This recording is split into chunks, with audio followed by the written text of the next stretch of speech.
अस्सलाम वालेकुम नाज़रीन, आप देख रहे हैं गेम बीट वक्त न्यूज़ के लाहौर स्टूडियो से और मैं हूं हाफिज़ मोहम्मद इमरान। पाकिस्तान बमुकाबला ऑस्ट्रेलिया वनडे सीरीज़ का फैसला भी अभी से कुछ देर पहले हुआ है और ये नतीजा भी टेस्ट सीरीज़ से मुख्तलिफ ना था। एक लिहाज से मुख्तलिफ कहा जा सकता है कि क्लीन स्वीप से पाकिस्तान बच गया, लेकिन सीरीज़ में नाकामी का सामना करना पड़ा है। पाकिस्तान आज सिडनी में खेला जाने वाला इस 5 मैचों की वनडे सीरीज़ का चौथा मैच भी हार गया है। आज खासी ख़राब रही पाकिस्तान क्रिकेट टीम की फील्डिंग। हमारे टॉप बॉलर्स भी बहुत अच्छा परफॉर्म ना कर सके। कमबैक किया डेविड वार्नर ने, उन्होंने एक सेंचुरी स्कोर की। शर्जील खान ने पाकिस्तान की तरफ से बैटिंग में कुछ मज़ाहमत दिखाई, लेकिन अगर हम मजमूई तौर पर अपना बॉलिंग कार्ड देखते हैं तो वहाँ पर हसन अली के सिवा कोई भी गेंदबाज विकेट्स हासिल करने में नाकाम रहा। लेकिन जब हम हसन अली की 5 विकेटों की बात करते हैं तो साथ ही साथ उनकी तरफ से गिराए गए कैचेस की भी बात करना पड़ेगी कि उन्होंने जिस ख़राब फील्डिंग का मुजाहरा किया उसकी वजह से पाकिस्तान के कई गेंदबाज विकेटों से महरूम भी रहे। मजमूई तौर पर हम आज के वनडे मैच का जायज़ा लेने की कोशिश करेंगे अपने एक नशिस्त में कि क्या ख़राबी रही पाकिस्तान के खेल में आज। और बिलखुसूस अगर हम बात करते हैं फील्डिंग का तो आगाज़ करेंगे उसी से कि क्या वजह है कि मुसलसल एक शोबे में हमें इतनी ज़्यादा ख़राबियाँ नज़र आती हैं और इतनी ज़्यादा उसमें हमें उस ख़राब कारकर्दगी की वजह से नाकामियों का सामना करना पड़ता है, लेकिन फिर इस्लाह क्यों नहीं हो रही, बेहतरी क्यों नहीं हो रही है। अगर हम सीधे सीधे कैचेस भी गिराते हैं तो फिर हम मुश्किल कैचेस कैसे ले सकते हैं। हम ऑस्ट्रेलिया की फील्डिंग की बात करें तो उन्होंने भी ड्रॉप कैचेस किए, लेकिन जिस तरह से उन्होंने अहम मौके के ऊपर मुश्किल कैचेस लिए वो भी उन्होंने किसी हद तक कंपनसेट कर दिया अपने उस ड्रॉप कैचेस को। डेविड वार्नर ने जिस तरह से कैचेस लिए और डीप में जिस तरह से उन्होंने पाकिस्तान के टॉप प्लेयर्स के कैचेस लिए हैं, तो अगर आप मैच के अख्ताम पर उनका जायज़ा लेते हैं तो यकीनी तौर पर ये उनके हक़ में बेहतर फ़ैसला होता तो ज़रूर नज़र आता है। लेकिन अगर हम पाकिस्तान क्रिकेट टीम की बात करते हैं तो ड्रॉप कैचेस अगर हो गए हैं तो कम बैक नहीं किया गया। फील्डिंग के शोबे की ख़राब कारकर्दगी से ही अपने आज की गुफ्तगू का आगाज़ करेंगे। मेरे साथ स्टूडियोज़ में तशरीफ़ फरमा है पाकिस्तान क्रिकेट टीम के साबिक मैनेजर, मारूफ क्रिकेट ऑर्गेनाइज़र जनाब अजहर ज़हरी साहब। अस्सलाम वालेकुम ज़हरी साहब। बहुत शुक्रिया। इनके साथ तशरीफ़ फरमा है test fast bowler Mohammad Khalil. अस्सलाम वालेकुम खलील। बहुत शुक्रिया। इनके साथ तशरीफ़ फरमा है सीनियर जनरल मैनेजर है नेशनल क्रिकेट अकेडमीज़ के, क्रिकेट एक्सपर्ट हैं और बड़ी ही गहरी निगाह रखते हैं क्रिकेट के मामलात पर, अली ज़िया साहब। अस्सलाम वालेकुम अली साहब। बहुत शुक्रिया। कप्तान जी, खासे कैचेस गिराए हैं, क्या वजह क्या मालूम होती है आपको?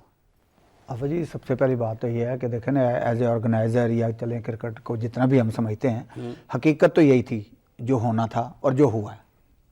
सच्चाई यही थी। जो एक हम मैच जीते हैं ना 220 करके, और हमने किया भी, और वो दोनों जगह हमने वो हमें अच्छा एक मौका मिल गया था जिसकी वजह से आवाम को भी, शौकीन क्रिकेट को भी शायद ये उम्मीद हो चली थी कि शायद सीरीज़ भी जीत लें। ऐसी नहीं थी बात।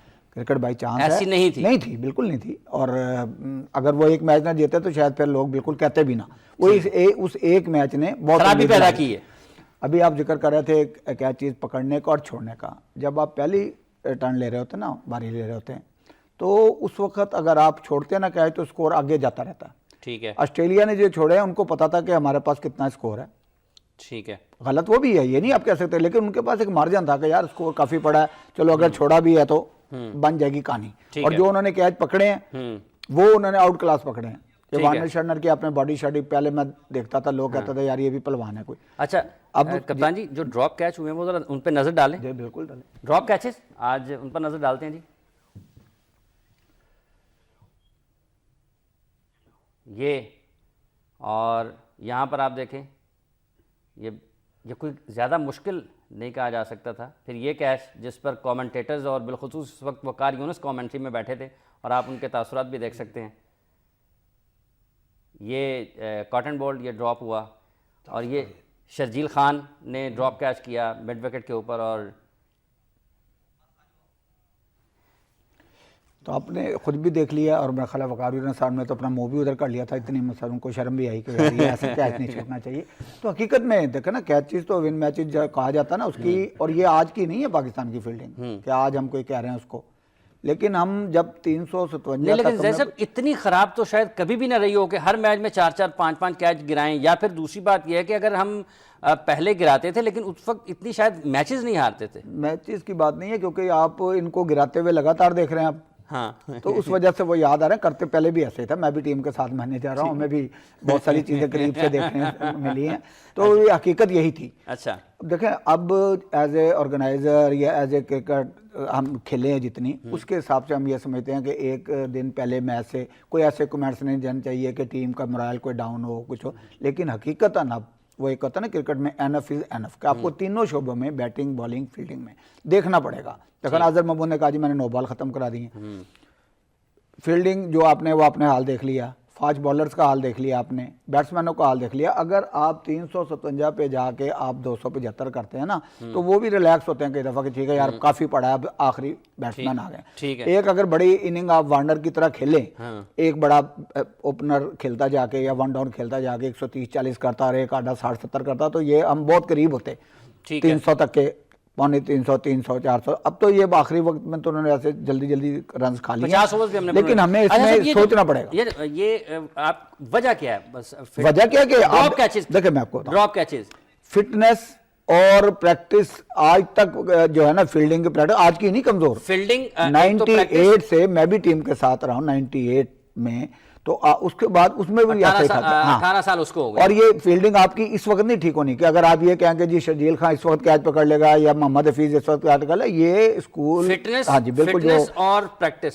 खलील साहब, आप टीम का हिस्सा रहे हैं, क्यों आप और आपके साथी क्रिकेटर्स फील्डिंग के ऊपर उतनी तवज्जो नहीं देते हैं? जैद साहब का ये कहना है कि एक तो फील्डिंग की प्रैक्टिस कम की जाती है और दूसरा फिटनेस लेवल वो नहीं है कि आप उतना एफर्ट लगा सकें एक अपने उस शोबे की खामी को दूर करने के लिए।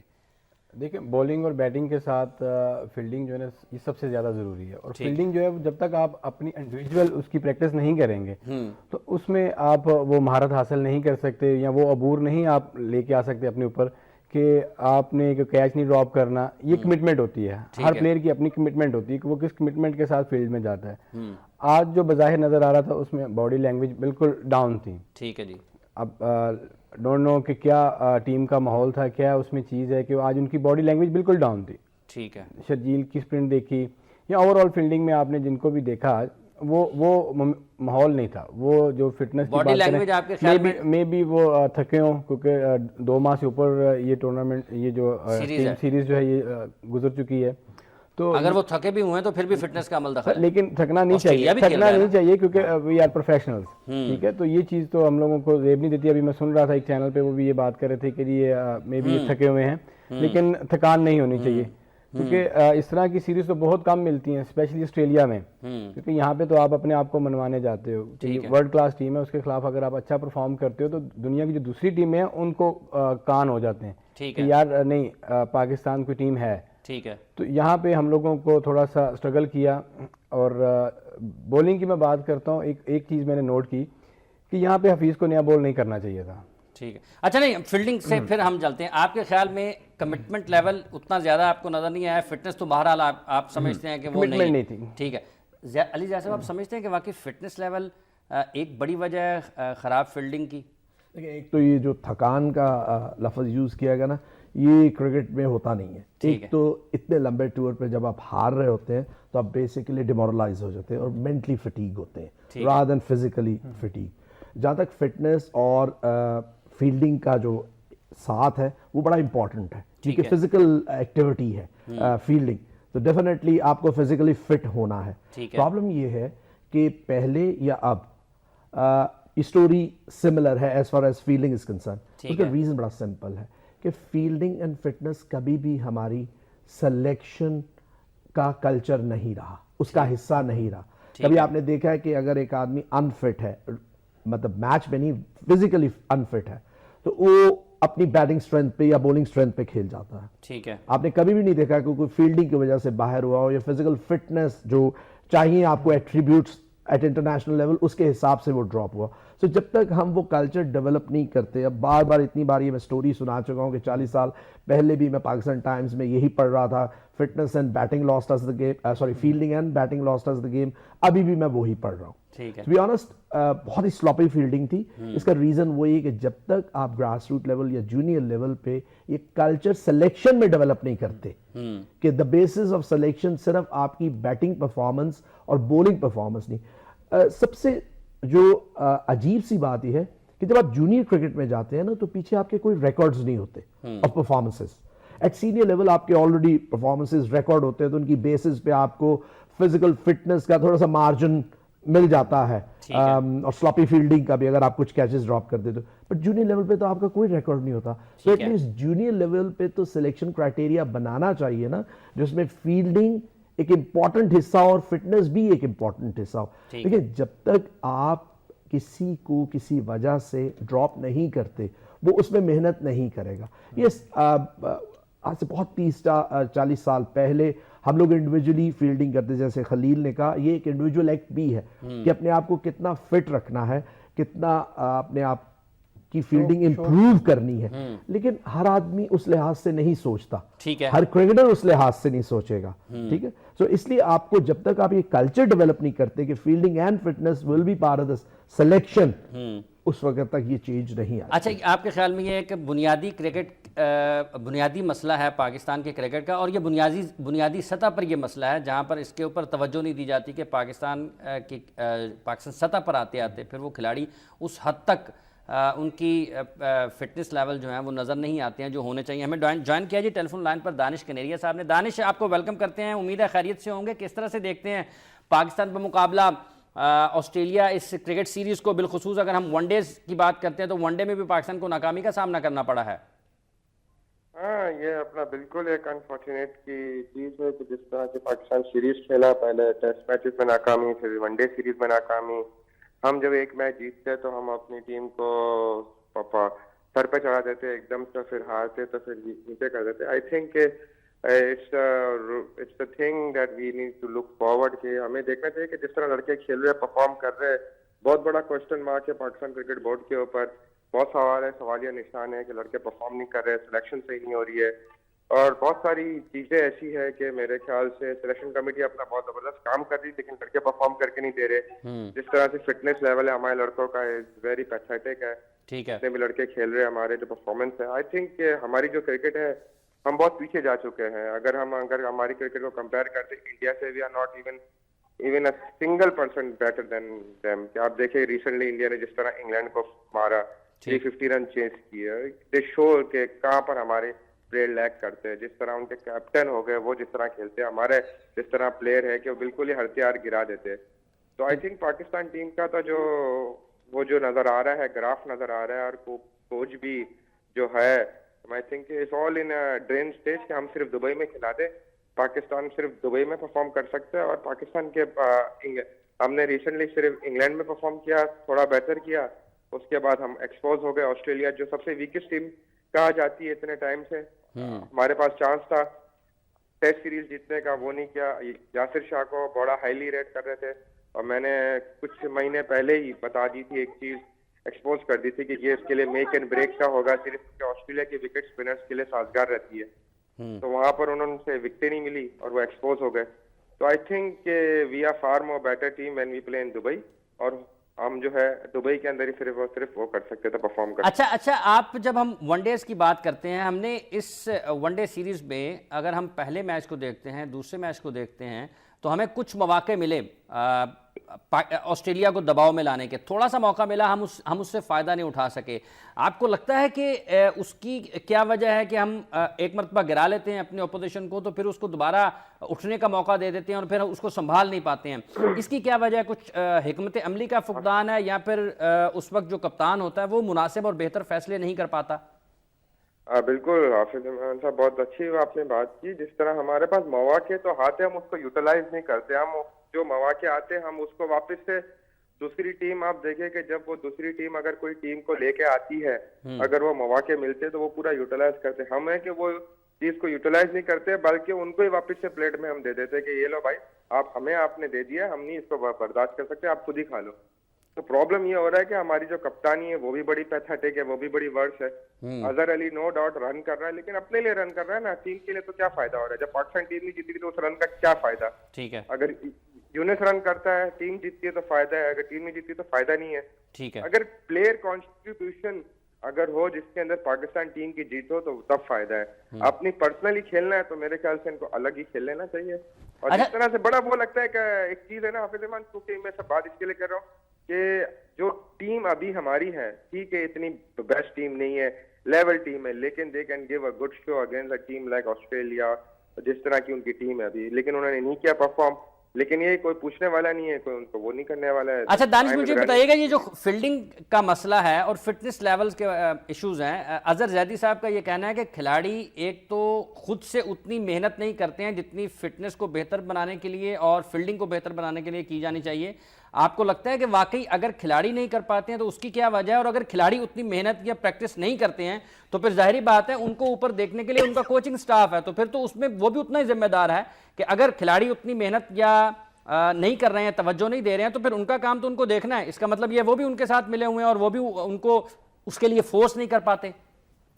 फिर जी जैदी साहब ने बहुत जबरदस्त बात की और ये बात बिल्कुल 100% सही है। जब तक प्लेयर अपने खुशी के साथ, देखे क्रिकेट का नाम है एंजॉय के साथ आप खेले, उसको एंजॉय करें। आप हर एक फील्डिंग में आप एंजॉय करेंगे, आप फील्डिंग अच्छी करेंगे, फिटनेस लेवल आप कितना अच्छा कर सकते हो ये अपने ऊपर डिपेंड करते हैं, because you are being a professional.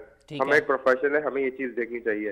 No doubt Pakistan cricket board ने 10,000 स्टाफ लगाया हुआ है, उन्होंने अपने साथ एक एक प्लेयर के साथ काम करने के लिए। आप देखें शजील की फिटनेस देख ले, क्या फिटनेस है उसकी, 0 फिटनेस है, उससे भागा भी नहीं जाता, ठीक है ना। जो लेवल है हमारे प्लेयर्स के फिटनेस का वो तो बहुत ही 0 है, पैथेटिक है, क्योंकि हम उनको दे नहीं रहे। पीसी भी उनको दे रहा है, तो स्टाफ दे रहा है, सबको दे रहा है, लेकिन लड़के मेहनत नहीं कर रहे, लड़के उस तरह से परफॉर्म नहीं कर रहा है। उंगलियां उठती है, बिल्कुल लड़कों के भी ऊपर उठेगी और आपने जो ट्रेनर वगैरह रखा हुआ उसके ऊपर भी उठेगी। ये सारा देखिए, जब अपॉइंटमेंट कौन करता है, अपॉइंटमेंट पाकिस्तान क्रिकेट बोर्ड करती है, तो ये सारे जवाब दे उनका काम है कि भाई ये सब जब सवाल उठते हैं तो उनका काम है कि इन चीजों को आप बताएं पब्लिक के लिए, क्योंकि हम पब्लिक का इंटरेस्ट है। तो क्रिकेट ये एक रह गया है खेल जिसमें पब्लिक का इंटरेस्ट है।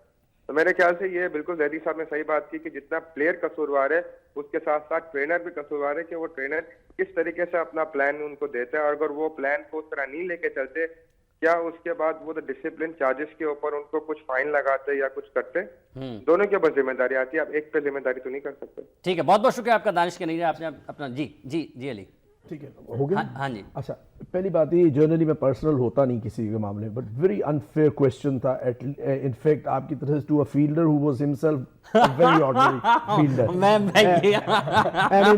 And in terms of fitness also बहुत अनफेयर कमेंट्स थे about Yasir Shah and very unfair comments to be honest about Azhar Ali. वो तो खैर मजाक में मैंने बता दिया है कि आपने ऐसा क्वेश्चन कर दिया जो खुद बहुत कोई खास अच्छे फील्डर नहीं थे और फिटनेस, और यही स्टाफ इनके साथ भी लगा होता था। मेरी जो सबसे सरप्राइजिंग चीज है ना, रादर देन कि इम्प्रूवमेंट के तरीका या उसके सोल्यूशन बताए जाए, जैसे जैसे दौर आगे गुजर जाता है, एक्स क्रिकेटर्स एक्चुअली उसी चीज को ब्लेम करते हैं जिसके वो खुद शिकार होते हैं। ठीक है एक्सपोज करने की बात, जब Danish Kaneria a wonderful bowler, test match में बहुत विकेट्स हैं, लेकिन जब दानिश कनेरिया अच्छा परफॉर्म नहीं करता था तो उससे पहले वाले जो पंडित थे या स्पिनर्स थे या एक्स क्रिकेटर्स थे वो कहते थे इसको ये नहीं करना आता, ये इन पिचेस पे अच्छी बॉलिंग नहीं करता, ये नहीं करता। और फिर अजहर अली जब टीम हार जाती है, उसकी कैप्टेंसी अच्छी नहीं है, जनरली आप इंटरनेशनल फॉरेन एक्सपर्ट्स को सुना करें, ये एक्सपोज करना क्या वर्ड है, आप उसको डिग्रेड कर रहे हैं। Someone who's got 100 wickets, the fastest 100 wickets, ठीक है, Yasir Shah for Pakistan, in fact I think number 2 in the world है, ठीक है। और फिर आप अजहर अली को कह रहे हो जिसने आउटस्टैंडिंगली परफॉर्म किया इन टेस्ट क्रिकेट। देखिए, captaincy is as good as your team, ठीक है, पहली चीज। दूसरी चीज, अगर आप मैच को देखें ना तो मैच के बहुत फैक्टर्स हैं हारने के, जब आप मैच हारते हैं।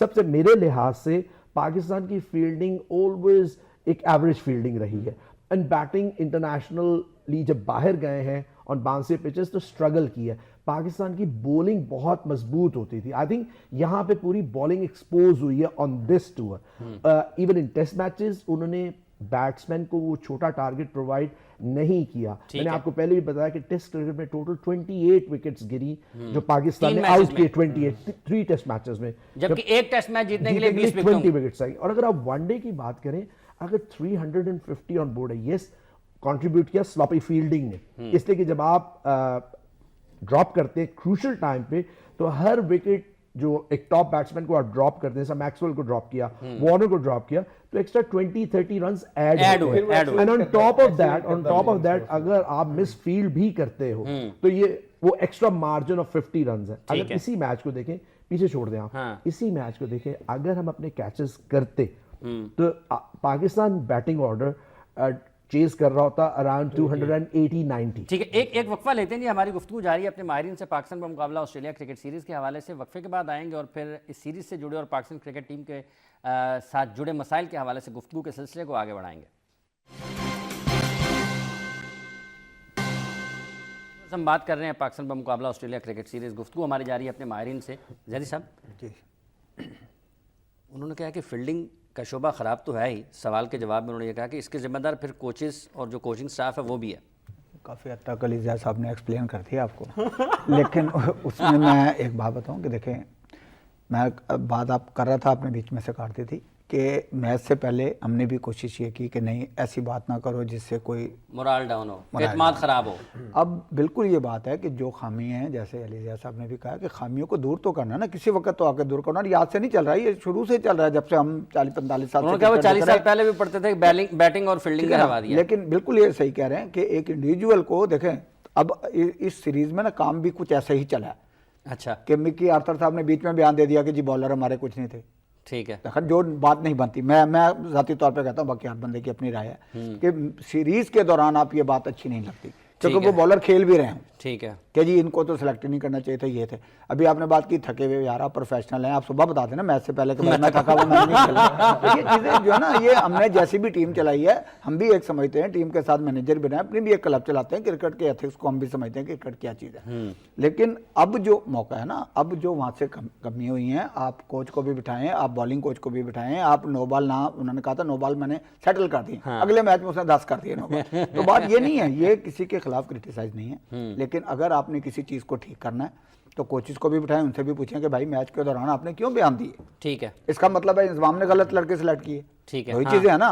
और इंतजाम साहब सोचें कि मैंने आंदा इनकी बात नहीं सुननी, ठीक है, तो ये हो गई ना फ्रिक्शन। और जो बंदा बाहर बैठा है, प्लेयर बॉलर बाहर बैठा हुआ कहता यार कोई तो मुझे ये पता नहीं खिलाएगा ही नहीं अब। तो ये चीजें दौरान टूर नहीं होना चाहिए, चाहे कोई भी करे। अजहर अली कप्तानी का भी रफड़ पड़ा कि जी इसको हटा दिया जाएगा, तो आधा बंदा सोचते ही रहता है। अली जैसा भी क्रिकेटर है, ये भी क्रिकेटर बैठा है, जब आपको दौरान मैच पता लगे ना कि यार इस तरह ही है, मुझे हटा भी देंगे, तो वो चीज़ नहीं रहती। बिल्कुल सही कहा कि अजहर अली को जब कप्तान बनाया था तो थिंक टैंक ने सोच के ही बनाया था ना। ठीक है, तो उसको बिठाएं, बैठें, पूछें, देखें। अगर रोज रोज कप्तान ठीक हो तो हफीज ने एक मैच जीता, अगला हारा भी है, सर मैं बता रहा हूँ जीता ना, तो सबने कहा जी वाह वाह कमाल है। अब उसमें दोनों की पोजीशन ही होगी, अगर मेरा ख्याल है वो जरा थोड़ा ज्यादा सोचता होगा जी मैं बस एक ही मैच खेल रहा हूँ, बाकी मेरी तबीयत ठीक नहीं है, जीता हुआ मैच। ये सर जी पाकिस्तान में ये कल्चर है कि आप किसी को स्ट्रेट फॉरवर्ड नहीं बिठाते कि हाफिज साहब आप इस मैच के लिए, हम नहीं समझते कि आपकी टीम में जगह बनती है।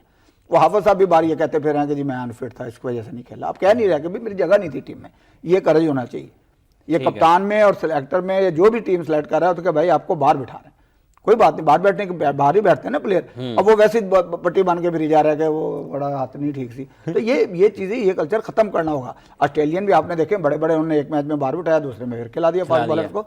तो ये चीजें देखो ना, अब वक्त है कि आप जब ऑस्ट्रेलिया में सब कुछ आपने देख लिया तो इस स्टाफ को भी बिठाएं और इसमें तस्सीह करें, इसमें देखें कि इसमें बेहतरी कैसे पैदा हो सकती है। ठीक है, बाकी तो शुरू से ही ये काम चल रहा है कि फील्डिंग का तो आज की बात नहीं है, बड़ी पुरानी बात। तो अब उसको किसी वक्त तो ठीक करना ना। अब तो कहते हैं आपकी डाइट भी बड़ी ठीक हो गई माशाल्लाह, एकेडमी में लड़के भी आते हैं, पहले तो कभी एकेडमी होती नहीं थी, कहाँ थी एकेडमी, क्लबों से लड़के आते थे आके टेस्ट मैचों में, लेकिन फील्डिंग कैसे करते थे। ठीक है, आप मियादाद वगैरह की फील्डिंग देखें, वो नहीं बात कर रहा। लेकिन एक वक्त में आपको ऑस्ट्रेलिया को भी फेस करना है, इंग्लैंड को भी फेस करना है, साउथ अफ्रीका में भी जाना है, तो उसके लिए आपको तैयारी इस तरह करनी कि आप ग्रास रूट लेवल से है ना। एक तो बड़ी ये हैरानगी होती है, अब तो इन्होंने ये शुरू कर दिया कि अंडर 16 में एज ली जा रही है। ठीक है, लेकिन मुझे उसके बाद भी ये हैरानगी होती है कि अंडर 16 में एज ली जा रही तो 19 में जाके फिर चेंज हुई थी उसकी। बहुत सारे लड़के, ये बड़ी हैरानगी होती है कि यार आपके पास रिकॉर्ड है तो वो 16 से कैसे चेंज हो रहा है। तो ये चीज 16 का रिकॉर्ड है और अंडर 15-16 आपने सेलेक्ट किया, बिल्कुल मतलब इनका बहुत तजर्बा है, बड़ी अच्छी क्रिकेट खेले हैं, अकेडमी में भी बैठे हैं, लेकिन वहीं से आप फील्डिंग अच्छी कर सकते हैं कि उसकी दौड़ देखें, उसकी फिटनेस देखें, उसकी डाइट देखें, उसका स्टाइल देखें। क्रिकेट खाली बल्ले और गेंद का काम नहीं पकड़ना, इसको एटीट्यूड भी होता है। मेजर फैक्टर जो ये अभी जिक्र कर रहे हैं, उसमें क्लब क्रिकेट का बहुत अमल दखल था। अच्छा, फैसल इकबाल साहब की राय ले लें, कराची से हमारे साथ टेलीफोन लाइन पर मौजूद है जी फैसल इकबाल। अस्सलाम वालेकुम फैसल। जी वालेकुम अस्सलाम और सबको सलाम स्टूडियो में। जी फैसल साहब, किस तरह से देखते हैं आप पाकिस्तान की एक रोज़ा मैचों में नाकामी को, और आपके ख्याल में सबसे बड़ी क्या वजह नज़र आती है कि एक रोज़ा क्रिकेट में मुसलसल नाकामियां हैं और टेस्ट मैचेस भी हम हारे हैं, लेकिन इस सीरीज़ में कहीं ना कहीं पाकिस्तान को मौका ज़रूर मिला कि वो ऑस्ट्रेलिया को गिराने के बाद फिर मैच भी जीतते, लेकिन ऐसा हो नहीं सका। क्या वजह है आपके ख्याल में? देखिए जी, बहुत सारी वजूहात हैं। अब कहाँ से शुरू करूं और कहाँ खत्म करूं, ये तो मेरे ख्याल में घंटे गुजर जाएंगे। अच्छा। लेकिन बेसिक चीज जो है वो समझ नहीं आएगी लोगों को। ठीक है। ये बहुत टाइम से ये प्रॉब्लम चल रहा है पाकिस्तान क्रिकेट के अंदर कि जी हमारी फील्डिंग का मसला, हमारी ग्रास रूट लेवल का मसला। मेरे ख्याल में जब मैं जूनियर क्रिकेट खेला था उस वक्त से ही मैं ये सब चीजें सुनता आ रहा हूँ, और मेरे ख्याल में इतने साल यही देखा अभी तक, रोज हर प्रोग्राम में हर मैच हारने के बाद वही बात हो रही होती है कि जी ग्रास रूट पे ठीक करना है, ये करना है, वो करना है। अभी जैदी साहब की बात सुन रहा था, उन्होंने बहुत अच्छी बात बोली थी जूनियर क्रिकेट का, उन्होंने बड़ी अच्छी बात बोली थी। मेरे ख्याल में उनको वाकया याद भी होगा मेरा, एक टाइम पे हम सिलेक्ट होकर जब जा रहे होते थे तो हमें लास्ट मोमेंट पे जो है वो ड्रॉप कर दिया जाता था लाइकिंग और डिसलाइकिंग के कल्चर की वजह से। अच्छा, तो वही बहुत सारी चीजें ऐसी हमारी क्रिकेट कल्चर के अंदर हुई हैं जिसकी वजह से कुछ प्लेयर्स जो थे वो जिनको नहीं खेलना चाहिए था वो खेल जाते थे, कुछ डिजर्विंग होते थे वो उन मसलों की वजह से नहीं खेल पाते थे। तो बहुत सारे फॉल्ट हैं कि आप एक स्ट्रिंग को पकड़ने जाएंगे तो दूसरा स्ट्रिंग हाथ से निकल जाएगा, दूसरा स्ट्रिंग पकड़ेंगे तो तीसरा हाथ से निकल जाएगा। तो ये मेरे नहीं ख्याल, मुझे कुछ जल्दी ये मामला हल होते हुए नजर आ रहे हैं।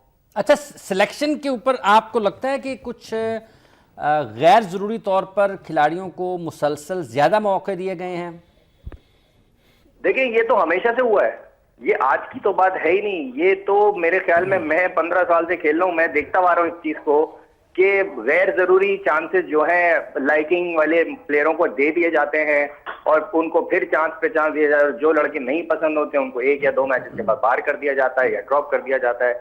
मतलब एक्सक्यूज तो फिर हर किसी के लिए रेडी होते हैं। अब इसमें बहुत सारे प्लेयर्स हैं जो मेरे ख्याल में बहुत चांसेस देने के बाद अच्छे प्लेयर बने, और बहुत ऐसे भी प्लेयर हैं जो मेरे ख्याल में अच्छे थे लेकिन उनको इतना चांस नहीं दिया गया, वो चले गए वापस डोमेस्टिक के जंगल में। ठीक है। तो हमारे यहाँ फॉल्ट तो देखें बहुत है मेरे ख्याल में। आप प्रोग्राम पे प्रोग्राम करते रहेंगे, अगले 50 साल तक भी प्रोग्राम कर लेंगे, अगर ये प्रॉब्लम पहले सॉल्व नहीं हुई थी तो मुझे तो आगे भी होती हुई सॉल्व। अच्छा नहीं, आप जब आप मौजूदा टीम की बात करते हैं तो आपने कहा जी कुछ खिलाड़ी ऐसे हैं जिनको ज्यादा मौके मिल रहे हैं। कौन से खिलाड़ी आपके ख्याल में ऐसे हैं? आपके बहुत सारे खिलाड़ी हैं। देखिए हाफिज जी, आप भी इस दुनिया में रहते हैं, मैं भी रहता हूं, मैं किसी का नाम नहीं लेना चाहता लेकिन अगर स्टैट्स अगर आप बहुत सारों के उठा लें पिछले 10 साल में या 12 साल में या 15 साल में भी इवन, तो आपको बहुत सारे ऐसे प्लेयर मिलेंगे कि जिनके एवरेजेस भी शुरू में इतने खराब थे लेकिन बाद में खिला के उनको थोड़ा बहुत इतना इस काबिल कर दिया कि आज वो थोड़े बहुत बेहतर एवरेज के साथ नजर आ रहे हो। अच्छा, आप टेलीफोन लाइन पर, अच्छा नहीं फैसल, एक मिनट, आप टेलीफोन लाइन पर ही रहिएगा। एक मरतबा आपका भी कम बैक हुआ था, वो बदकिस्मती से खलील दौरा नहीं हो पाया, लेकिन उसके बाद आप भी नजर नहीं आए। दौरा हुआ था लेकिन नहीं बांग्लादेश गया था। हाँ ठीक है, बांग्लादेश गया था लेकिन खेल नहीं पाया था। दोबारा आपका कभी नाम नहीं आया? दोबारा फिर ऑब्वियसली जब एक दफा नहीं खिलाया तो फिर बार बार वो कहते हैं ना कि शर्मिंदा होने वाला काम तो नहीं करना चाहिए। नहीं, उन्होंने कहा जी कि ये जो लाइकिंग डिसलाइकिंग वाला भी मामला होता है, आपको लगता है कि ऐसे कुछ वाकयात हो जाते हैं? ऑब्वियसली होता होगा। ये जब देखें एक कंट्री की टीम बन रही है तो इसमें फिर बड़ी सारी इन्वॉल्वमेंट्स आ जाती हैं बीच में, तो होता होगा। कभी हम लोग इतना डीपली ना गए और ना इतना सोचना चाहिए। अच्छा ठीक है, पाकिस्तान के लिए खेलने के लिए हम लोगों ने जो अपना क्रिकेट स्टार्ट किया था पाकिस्तान खेलने के लिए किया था कि पाकिस्तान खेलना है, अपनी कंट्री के लिए खेलना है, तो इसके अलावा और कुछ नहीं सोचा था कि जी ये मामला हैं, क्या है क्या नहीं है, तो ये अच्छा आपको बॉदर नहीं करते। देखिए एक बात बताऊं, सिलेक्शन प्रोसेस जो है ना, हाँ। वो अगर हम किसी मैच को एनालाइज कर रहे हैं जिस तरह आज कर रहे हैं, आई डोंट थिंक सिलेक्शन प्रोसेस उस फैक्टर होता है उसको मैच को जितवाने या हरवाने का। वो ऑब्वियसली वहाँ पे एक तो लोगों को हर एक को समझना चाहिए जो भी क्रिकेट खेलें या क्रिकेट को देखते हैं कि ये एक ऐसी गेम है जिसमें आपको पहले 20 का स्क्वाड चुनना है। ठीक है। जिसमें खास तौर पे इतने नंबर ऑफ फास्ट बॉलर्स हैं, इतने नंबर ऑफ स्पिनर्स हैं, इतने नंबर ऑफ मिडिल और बैट्समैन। आई एम श्योर कि टॉप के 2-3 बॉलर्स के अलावा अगर किसी से फॉर एग्जांपल ऑस्ट्रेलियन टूर पे अगर आपने 5 फास्ट बॉलर्स लेके जाने हैं तो जो चौथा और 5वां फास्ट बॉलर है और जो छठा और 7वां नहीं जा पाया उनमें कोई खास फर्क नहीं होता। सो ह्यूमन लाइकिंग जो है ये एक ऑटोमेटिक फैक्टर है। अगर मैं और जैद साहब अगर किसी शॉप में जाते हैं और एक नाइकी का पूरा ब्रांड पड़ा, अब ब्रांड का मतलब है कि वो सारी अच्छी ब्रांड की चीजें पड़ी, वो किसी और चीज को पिक करेंगे, मैं किसी और चीज को पिक करूंगा। क्योंकि ह्यूमन साइकोलॉजी है, क्योंकि ऑब्वियसली पाकिस्तान लेवल सब लोगों ने परफॉर्म किया होता है और उस लेवल पे जाके एट टाइम्स एक आदमी या 2 आदमी अनलकी रह जाते हैं उस स्क्वाड में से बाहर होते हैं जब 15 चुने जाते हैं, एंड एट टाइम्स अनलकी होते हैं जब 11 चुने जाते हैं. सो क्रिकेट ऐसा फैक्ट गेम है जिसमें ये देखना पड़ेगा कि एक नंबर ऑफ बॉलर्स हैं, डिफरेंट वेरिएशन के बॉलर्स हैं, डिफरेंट स्टाइल के बैट्समैन हैं. से फास्ट बॉलर चाहिए तो एक टाइम पे तीनों लेफ्ट आर्म हमारे पास खेल रहे होते थे, अब राइट आर्म सोच रहा होगा कि मैं क्यों बाहर हूं, और इक्वली गुड है. तो बहुत फैक्टर्स है. सिलेक्शन प्रोसेस आई थिंक शुरू से जो भी उसकी प्रॉब्लम्स तो रही है वो तो अभी भी है, हमारी डोमेस्टिक क्रिकेट में भी है. लेकिन आई डोंट थिंक सो कि मैच पे अदर देन कि आप एक स्पिनर को एक्स्ट्रा चुन लेते हैं ना फास्ट बॉलर, वो एक बैड सिलेक्शन है. वो एक बैड सिलेक्शन है, वो लाइकिंग डिसलाइक वो बैड सिलेक्शन है.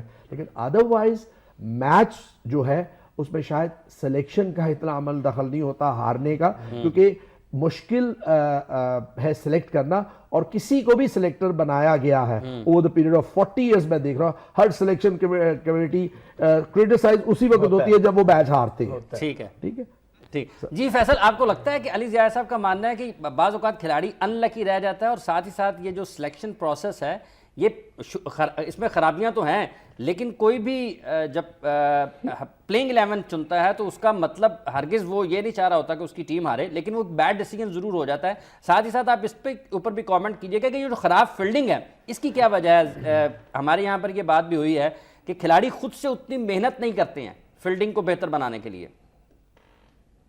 जी बिल्कुल. देखें, इसमें यही होता है कि हर किसी का अपना अपना मौक़िफ़ होता है, लेकिन मैं इस बात को तो बहुत अच्छे से बिलीव करता हूँ. हमारे जितने भी क्रिकेटर्स खेल के जा चुके हैं पाकिस्तान में, चाहे वो डोमेस्टिक लेवल हो चाहे वो इंटरनेशनल लेवल हो, इस बात से तो मेरे ख्याल में सुनने वाले व्यूअर्स भी एग्री करेंगे और वो भी करेंगे कि लाइकिंग एंड डिसलाइकिंग का तो फैक्टर बहुत ज्यादा है. ठीक है. चाहे वो कैप्टन के अंदर हो, चाहे वो सिलेक्शन कमेटी के अंदर हो, चाहे वो प्लेयर की स्ट्रेंथ होती है कि वो कितना मजबूत है और वो कितने स्ट्रॉन्ग माइंडसेट के साथ वापस टीम के अंदर आया. वो सारी डिस्क्रिमिनेशन जो उसके साथ हो रही है वो कॉन्स्टेंटली थ्रू द ईयर्स उसको बर्दाश्त करके चल रहा है, नहीं चल रहा है. ये हर केस हर डिफरेंट प्लेयर के लिए एक डिफरेंट क्राइटेरिया के साथ चलाया जाता है. इसमें ये वाली बात होना कि जी आया उस पिच के हिसाब से वो प्लेयर खेला है या नहीं खेला, आया वो कंडीशन के हिसाब से नहीं खेला, वो फैक्टर जरूर होता है. लेकिन जहन और दिल के अंदर वो पॉइंट जरूर होता है कि यार ये डिसलाइकिंग वाले प्लेयर को हमें ड्रॉप कब करना है, बैठाना कब है और टीम से बाहर कब करना है. ये तो डेफिनेटली 200% मौजूद होती है. ये तो डेफिनेटली सब एग्री करेंगे मेरी इस बात से जो उस चीज से गुजरे होंगे. जहां तक आपने फील्डिंग की बात की, फील्डिंग का तो हमारा सारा प्रॉब्लम ही ग्रास रूट लेवल से शुरू होता है, क्योंकि स्कूल क्रिकेट, कॉलेज क्रिकेट, जो भी हमारा सिस्टम नीचे से जो प्लेयर के आने वाला था एकेडमीज लेवल तक, वो नीचे तक तो उनको मिलता ही नहीं है. ठीक है. ग्राउंड की फैसिलिटीज भी वैसी नहीं है. ग्राउंड हमारे मिट्टी के होते हैं, कहीं पर थोड़ी बहुत ग्रास होती है तो वो भी मट्टी होती है, तो लड़के डाइव मारने में तो घबराते हैं. ठीक. अब वो प्लेयर की अपने अंदर एबिलिटी पे डिपेंड करता है कि वो कितनी ज्यादा मेहनत करना चाहता है. आया उसका कोई गोल सेट है कि वो जी वर्ल्ड का बेस्ट फील्डर बनना चाहता है. जब हम लोग खेलते थे तो हम तो तब से लेके अब तक जो है हमारी, आप तो अभी भी खेलते हैं, आप तो अभी भी खेलते हैं. मैं बात कर रहा हूँ कि पीसीबी के पैनल में मैं नजर नहीं आ रहा ना कहीं, तो इसलिए खेलते का वर्णन कर रहा हूँ मैं. तो बाकी तो इंशाल्लाह मैं खेल रहा हूँ, खेलता रहूंगा. मिसबा को 44 तक देख के तो मेरी भी हिम्मत 55 तक चली गई है माशाल्लाह. ठीक है. तो लेकिन मैं फिर यही वाली बात ऐड करूंगा कि लाइकिंग एंड डिसलाइकिंग के कल्चर जो हमने 19 साल की एज में देखा था, उसको देखते हुए आज भी बस फिर अफसोस ही होता है कि कल्चर हमारा बड़ा ही खराब है. खैर, तो फील्डिंग की बात कर रहा था मैं. फील्डिंग में बस यही बोलूंगा कि जो हमारे बच्चों की जो प्रॉब्लम है या लड़कों की जो प्रॉब्लम है वो यही है कि उनकी बेसिक ही खराब है. बेसिक ये खराब जो है वो जब एकेडमी लेवल तक पहुंचते हैं, नेशनल एकेडमी तक पहुंचते हैं, कहीं पर भी वो पहुंचते हैं, तो वो उस चीज के ऊपर उनकी बेस ही नहीं बनी होती है और वो कोशिश भी उस तरीके से नहीं करते आज की जनरेशन के लड़के जो उनको करनी चाहिए. क्योंकि आई थिंक बहुत इजी एक्सेस मिल रहा है लड़कों को खेलने का. जो भी उनके करता धरता होते हैं वो उनको वो स्ट्रिक्ट डंडी नहीं रखते उनके लिए जो उनके लिए जरूरत होती है, जो हमारे लिए रखी गई थी हमारे कोचेज ने कि जी वो मतलब आप ये कह लें खिलाते तो सोने का निवाला था, लेकिन नजरें जो है ना उनकी वो शेर की रहती थी. तो वही वाली एग्जाम्पल आज के दौर में नहीं है. लड़कों के ऊपर सख्ती उनके बड़ों की तरफ से उस तरीके की नहीं है जो होनी चाहिए.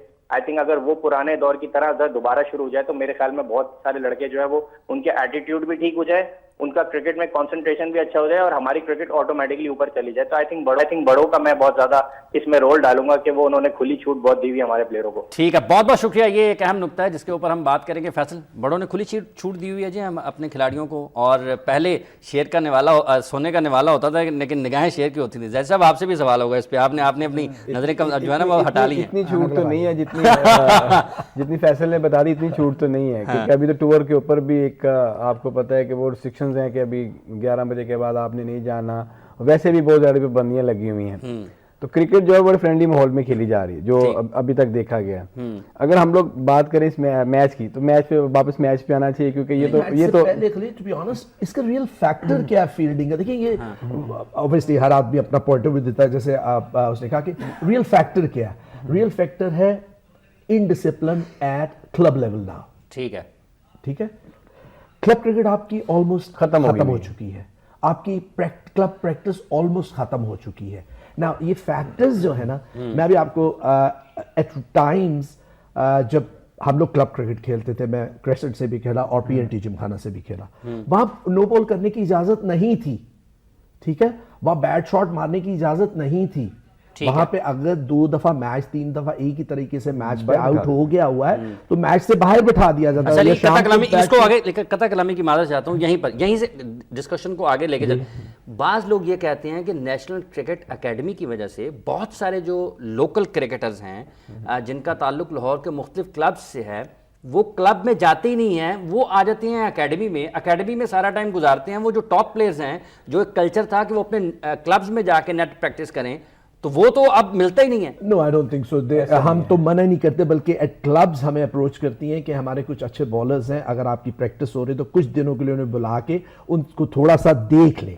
अदरवाइज हम लोग तो नेशनल क्रिकेट एकेडमी हर एक को आने की इजाजत तो नहीं है। ठीक है, असल में क्लब क्रिकेट बहुत कम हो गई है, इन क्लब प्रैक्टिस बहुत कम हो गए उस लिहाज से, यानी क्लब्स बहुत बढ़ गई हैं, प्रैक्टिस करने वाली बहुत कम क्लब्स हैं। अच्छा, क्लब डिसिप्लिन की जब मैं बात करता हूं ना, ये डिसिप्लिन वहीं से शुरू होता है कि आपने नो बॉल नहीं करना। ठीक है, मुझे अच्छी तरह याद है कि कई जगह पे जब अर्ली ऑन, अब ये जो फास्ट बॉलर स्टटर करते हैं, साथ ही एक फास्ट बॉलर बैठे हैं, ये स्टटर करते हैं या जिग जैग जाते हैं, इसकी रीजन उन्हें कोई आदत नहीं पड़ी होती। कोई इंसान सीधा चलने की बजाय टेढ़ा चलने का शौकीन है या भागने की, वो रनअप इतना खराब होता है कि वो कोई इधर से जा रहा होता है, कोई इधर से जा रहा होता है। जब हम लोग क्लब क्रिकेट खेलते थे उस वक्त हम अर्ली आके वो जो उसको प्रिपेयर भी करते थे, पिच के अलावा जो रनअप वगैरह उसको बेहतर करना है और पत्थर हटाने हैं, ये चीजें करनी है। अब फैसिलिटीज शायद उतनी पैटर्नेज नहीं है क्लब की तरफ से। उस वक्त 2-3 लोग थे, तो एक तो जो